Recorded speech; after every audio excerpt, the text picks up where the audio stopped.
Before you were starting Aborted, you played as a drummer? No, not really. No? I started Aborted first about 14 years ago now, Okay. something like that. And I've only been playing drums for 7-8 years, something Okay. like that. So yeah, the singer thing came first.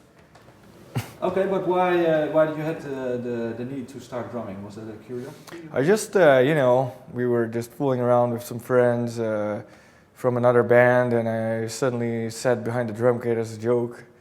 And I actually really enjoyed it, so I think it just grew from there. That I was really drawn to that instrument as well. Because do you think that drum maybe represents the extreme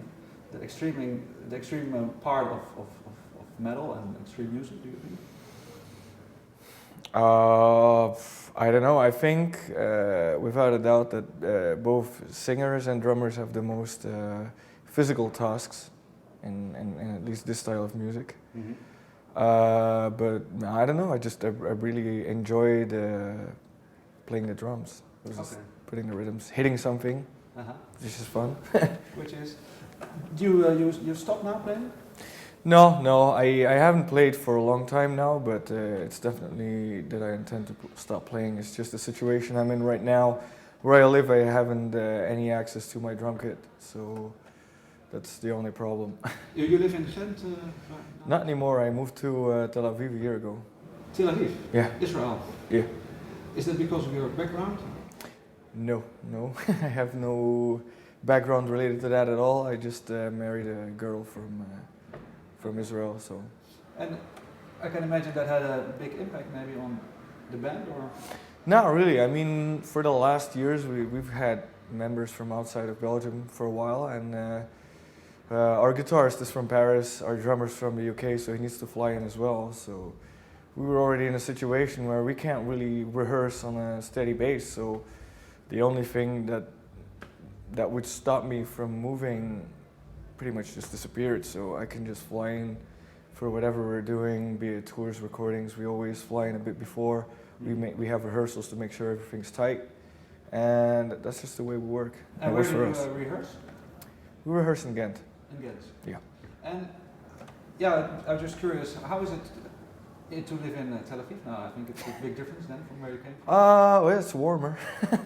It's warmer. I live like 5 minutes walk from the beach. It's pretty nice. It's dirtier than Belgium, but I mean every place has its pros and cons, and I think it's pretty nice there. Okay, but is that you have a job there, or how is your day there? Well, I've been working for a while already for Listenable Records as a graphic designer, and I pretty much work from wherever I am, so it doesn't matter where I am. I work for the internet, so I can work on tour, I can work from home in Belgium, or from Israel, or from fucking Uzbekistan. It doesn't matter, I can do my job. So. Okay, you say you work as a graphic designer. Is that something you have incorporated into playing in the band as well? Yeah, because I mean I mainly work in the music industry, so I do album covers, shirt designs, posters, whatever is needed on a freelance base or for labels. I do for bands, so yeah, mainly in there. Okay, because you said I read in another interview that the artwork comes before the music. Is that still valid? What do you mean exactly? No, before you were starting maybe to write lyrics or songs for an album, that you have a certain picture in mind, which you started. The idea is there. We usually, before we start writing an album, we don't have the album before the artwork before we start writing the album. We just we think of a concept, an idea of like what can this be about, which artistic direction can we go in, and I think that more or less also influences the lyrical theme then of the album and the artwork and the songs eventually as well.